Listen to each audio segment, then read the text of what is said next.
It's the morning in our first Baja camp, and we are not far from our dive site in La Bufadora. Today we will be making a big push after we get some chores done in camp.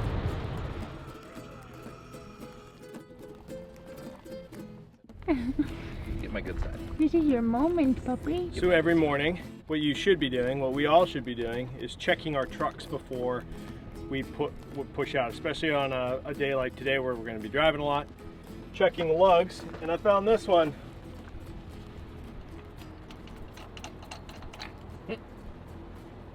That's not good. So even though we've torqued them and stuff a few times, now that we've been running a little harder, this one's come loose. As soon as you lose one of these, it adds more stress to all the rest of them, and then it compounds the problem. So we caught it in time. We'll get it torqued back down and we'll move on our way. An ounce of prevention is better than a pound of cure, right? Benjamin Franklin? Sounds like a good one. Yeah. So currently we are here on the Baja map, about right here. And we've decided that we want to make it all the way to just south of the, what do you call it, province line or the state line to Baja Shore, Baja South, and hit some stuff up there. That is a long ways away. Don't forget how big Baja is. We're going to try and camp around here tonight, and that is 8 hours of drive time. So we're going to push south over the next couple days to get as far south as we can. It's going to be a little warmer down there. Frankly, it's been a little cool up here. We'll start there and then we're going to work our way back. We also decided that we're not going to go all the way to the bottom because we've been there before. And we want to add more time in the areas that we haven't been versus going to somewhere where we've already been as Expedition Overland one other time. So anyway, we're going to move south. Big push today, so here we go.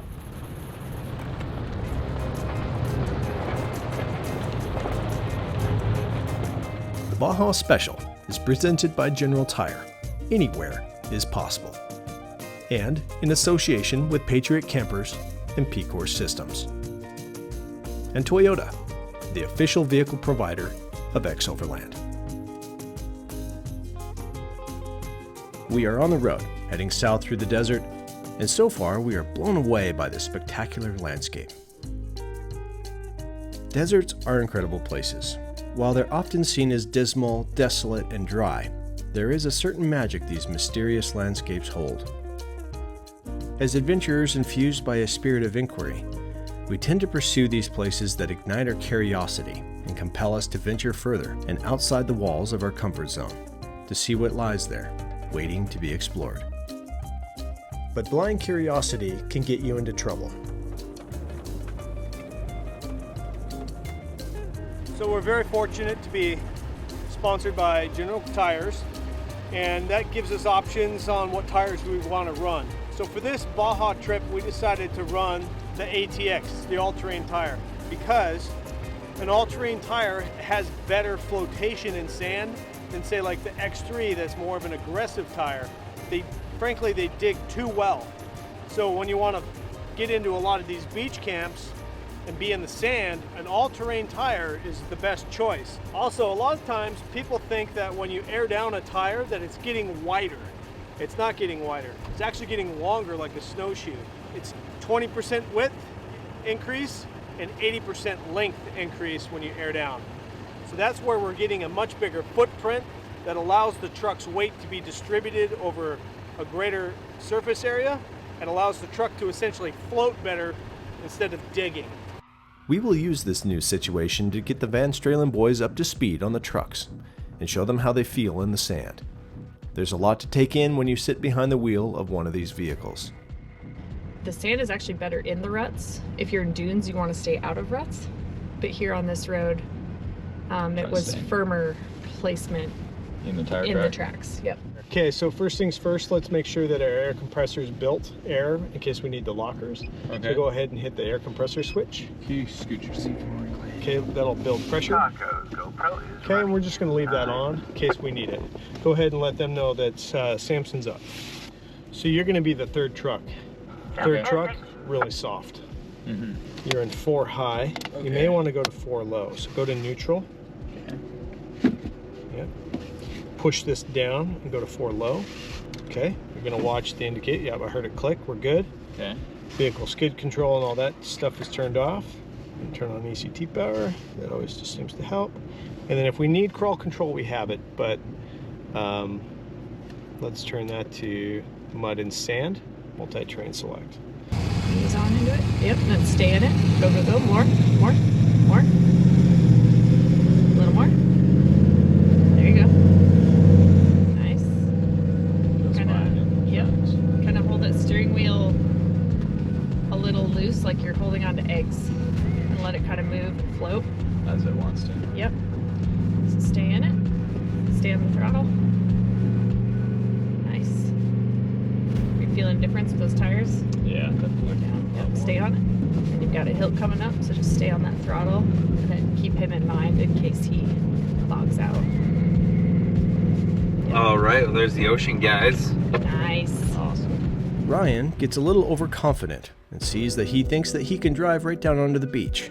A classic mistake that could have catastrophic consequences. How's that sand feeling, Ryan? It's soft. It's soft right here. Oh, yeah. We good to wait here? Yeah, wait there. I'm gonna go down. It's a little harder on the beach here. And try to get back up. That might have been a bad idea. This beach is comprised of decomposed seashells. Sea stuck. It's the softest beach I have ever encountered. Alright, hold tight. Yeah, probably. He went for it, didn't he? Oh, yeah. Dude, he Oh, and went the waves are coming right up to it. Oh, dude, if this is high tide, we gotta go now. Yeah. If this is high tide, we gotta go now. Now. Like, we gotta get another truck in there and get it backed out. Baja's high tides can raise the sea level by as much as 10 feet in elevation, enough to drown this truck. Get right up to the top. Dan and I take quick action and decide to put the Land Cruiser in the rear for a quick recovery from our winch. Power. Mommy over there, And How you stop. Line up on him in case we gotta winch him out. Okay, stop. That's perfect. Those waves are getting so close. Nope. This is crazy. Ryan and Peter have pulled the max tracks off the tire carrier for a reverse extraction. Rachelle free spools the winch line from Samson's front bumper. I look for the Tacoma's recovery bag for more recovery tools, but with stress comes tunnel vision, and I'm failing to see what's right in front of my face. Behind the seat.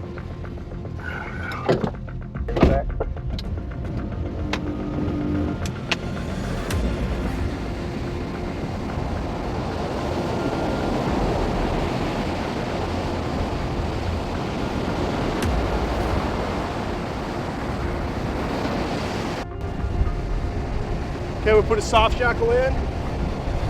Hooked up to there. We're ready for tension. Tension!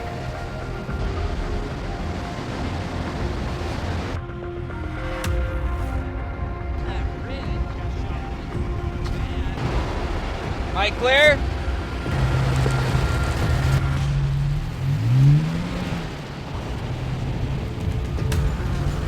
In any recovery, the use of many tools at once is often the best scenario. Having a good winch and some max tracks will get you out of just about anything.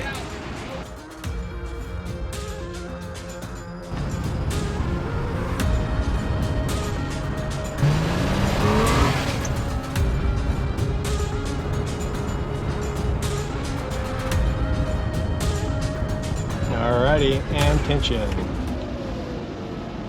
I think the lesson here is walk the beach first. Those are always my famous last words of any time I've gotten stuck in sand. I'm just gonna drive down there quick and see. I'm just gonna go see. I'm just gonna go see. That's a death wish. Don't do it. Just walk it. Yeah. It's way faster, Church. Alright, you're about out. You're on your own there. Cool, we are all clear. Scene is safe. Whew, that's a good recovery. It takes a while to spool up the team when that happens, and then it's high stress and the tide's coming in and it's windy and people are still figuring stuff out. I haven't used the winch in a while. We got her done. The biggest concern there was high tide, and it does seem like the tide is coming in. Not as fast as I was thinking it was coming in, thank goodness. But that's what kicked us into high gear there, is to get that out of there. How many videos have you seen on YouTube of a truck getting washed out to sea because of the tide? Not today, tide, not today. A winch is one of those mission-critical tools. You may go many trips without needing it like we do. Then all of a sudden, on a random beach, it becomes the very saving piece of equipment you need. I'm really glad we have young people to dig Run max track. max track. That's handy. That's why we brought Good max track skills. That was pretty nice, I'm not gonna lie. Let's not set up camp right there. Let's let's maybe go back over here.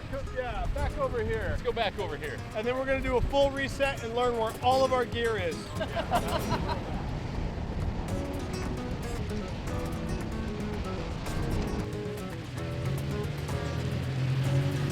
For now, we are happy to be setting up camp next to the ocean rather than having to extract our truck out of it.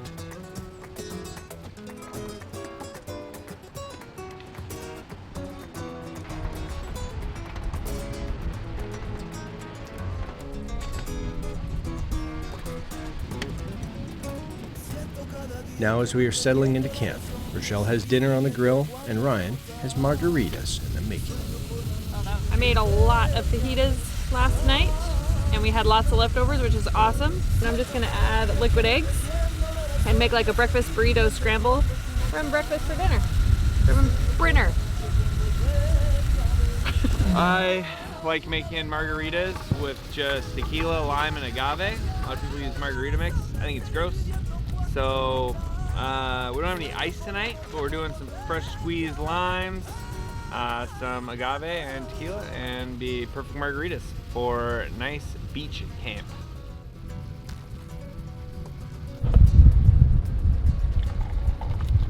Go. This margarita is the worst thing I've ever had. Woo!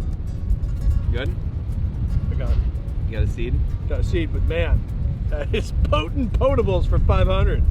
Woo! That's how they're done. But Man, that's legit. it'd be better if we had some ice. But Sure. Tanner, here's your margarita. Thank you.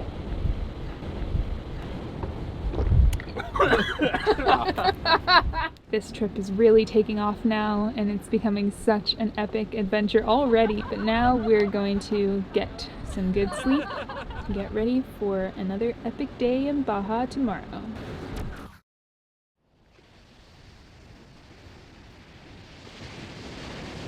Well, good morning. It's a great night. Everything feels a little soggy because of the being so close to the ocean and the sea mist coming in. It's kind of a weird feeling for this Montana boy. Don't necessarily like it, but felt like putting on wet hunting clothes in the morning or something. Anyway, thinking through the night, last night I was like, we need to do a group reset, make sure that we're set up for a situation like that again.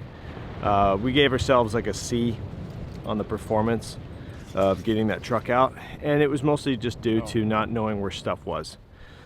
And I put the stuff in there, and I was like, I don't know where this is or that is, and then later on it dawned on me. So I need to rehearse this a little bit more and remind myself where things are. Snatchy strap. Okay, so we're gonna have a soft shackle in every driver's side door of each truck, so that it's just right there ready to grab. The recovery gear bag will stay right where it was. But just remember next time, it goes right behind the seat for quick access. That's why we put it there. It is a good spot. We just got to remember that it's there.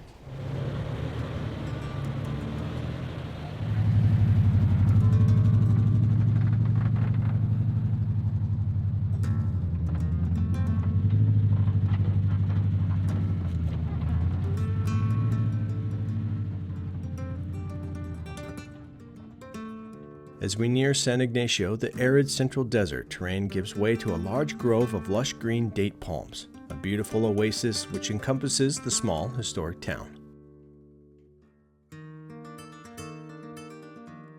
Home to an 18th century mission.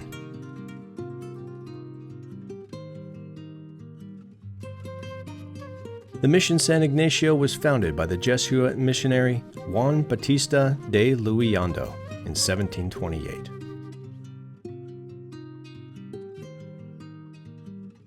The site for the future mission at the time was discovered in 1706 by Francisco Mario Piccolo and was constructed by the Dominican missionary Juan Gomez 80 years later. This mission is truly a master craftsman's achievement.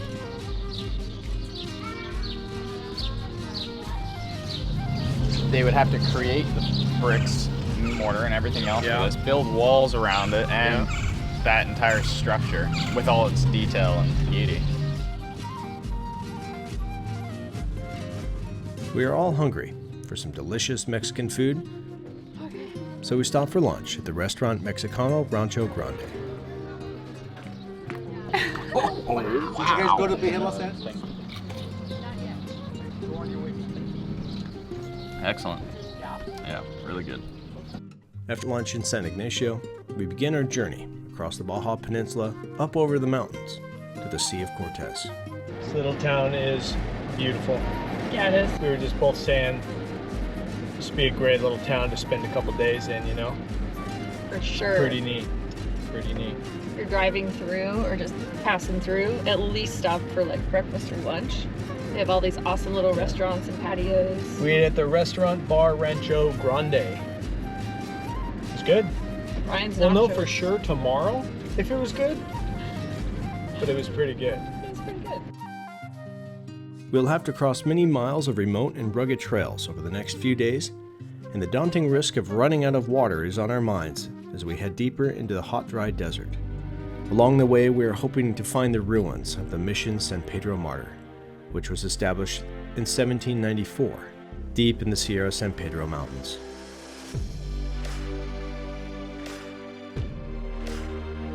Making our way east, we hit a beautiful dirt road, an open stretch that finally lets the trucks run at their full potential.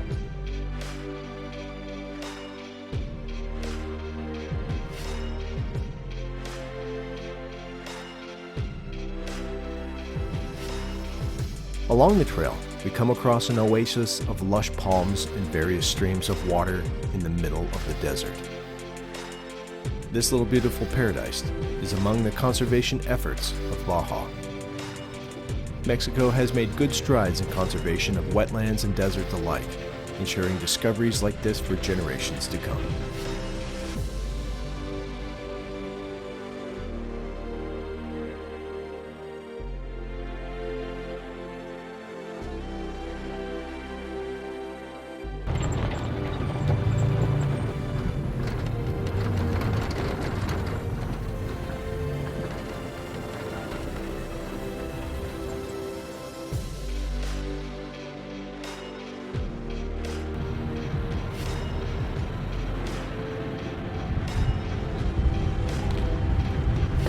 Epic spot. Beautiful, beautiful place. Coming in just at the end of sunset. Got a nice glow in this epic little valley here. Some crazy water must run through here every million years. It's a good place to camp.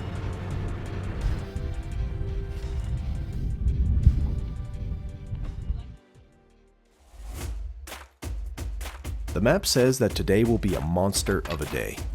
The first goal is to get up to the top of the range and see the old ruins of another mission before descending the eastern front to the Sea of Cortez. But our paper maps and our Garmin Overlander have conflicting information. The Garmin says that the road will end, but the paper map shows a road that goes all the way through to the Sea of Cortez. We'll just have to drive it to find out.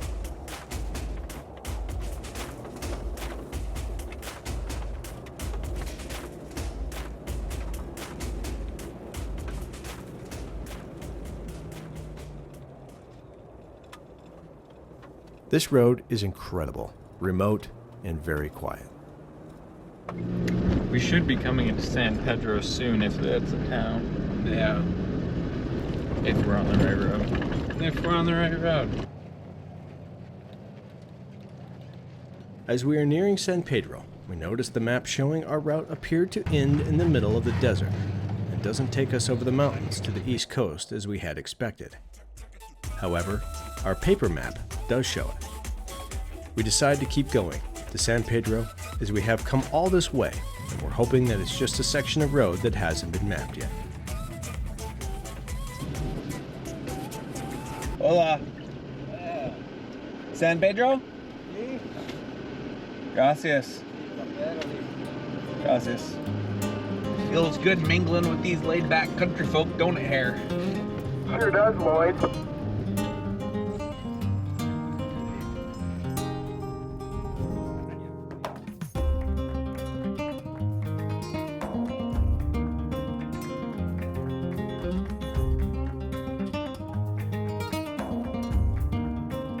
Cresting the ridge reveals fewer and fewer road options.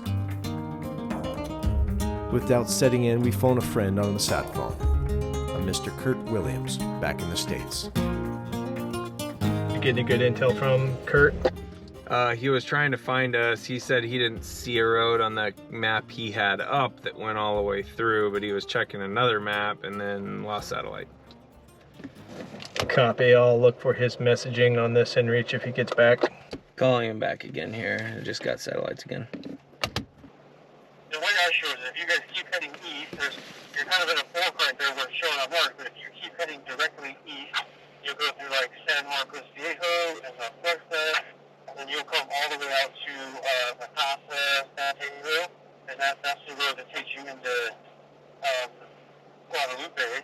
That road will absolutely eventually make it all the way out, but it's pretty windy through the mountains there. So, got some great intel from Kurt. He pulled up his 7.5-minute topos and shows that we are on the right road, and it is also showing that it does go all the way through to Mission de Guadalupe, and we should be good all the way to Santa Rosalia. So yeah, Awesome. Good news. With one problem seemingly solved, we set our sights on the next problem, refilling the fleet's water tanks.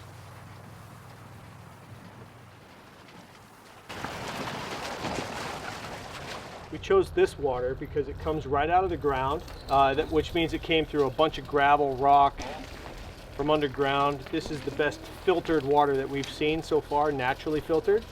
So we're using this. It's much better than what we saw down below. There's no smell to it. This is awesome. This is good. I feel very confident about filtering out of this. Our Survivor water filter does the heavy lifting for the some 80 gallons of water we are filling today. It's fast, but big. And this really isn't for everybody. It's really great for big groups of people, but that's not really what everyone needs. So in our Tacoma, we do have the Guzzle H2O, and that is more built for the individual or the truck or a couple trucks. It works really great for your bottles and your jerry cans, and you don't have to pack around a big system. It fits in a nice Pelican case.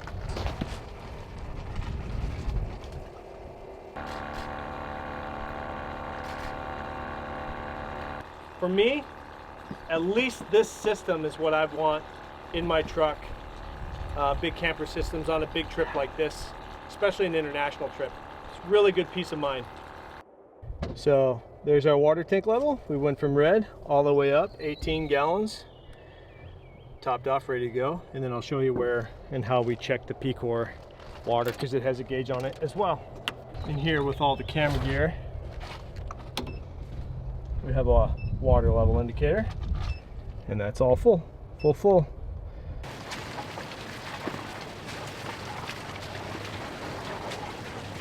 Now we need to confirm that we can make it over the mountains. Arriving in San Pedro, a local gives us some intel that you just can't argue with. There's somebody here. And there's... Maybe we can ask. Un minuto. So I am talking to a guy, and we are at San Pedro, which is just his house. And he is saying the only way to get to Mission de Guadalupe is with a horse, and there's no way we're getting cars through. Yeah, he's saying it goes a couple more miles from here and then nothing. Ryan's talking to a guy up here and he's saying that the road does not go through, even though that 7.5 minute map that Kurt looked at says it does. So we might be turning around anyway. Wow. It's a long drive back.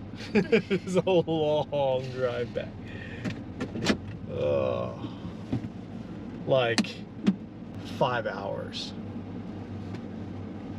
5 hours. All right, Ryan, what you got? Okay, so there's no way to get through on this road without a horse, and no way to get to Mission de Guadalupe from this side. So we pretty much have to go back to San Ignacio and around on the highway. Copy, Roger, copy. That is that. I have just enough fuel. I'm a tick over 3/4 that I could get out probably on fumes on this truck with the Jerry's on the back for reserve. Fun. But that was a fun road though, huh? That was a fun road, really fun road. Should we go see it again? Sure. Well, it is a disappointment to not make it over. But in a way, that's what makes Baja so great. It's still a bit uncharted. There is still the feeling of the Wild West out here. In fact, you better be okay with that if you're going to come down here. Nothing is guaranteed or super comfortable. The roads are rough, resources can be scarce, but adventures are around every corner. But stay alert, because just when you think you're in the clear, you may run into something that may stress your systems in ways you may not expect. And that is about to happen to us. Join us next time of the Baja Special.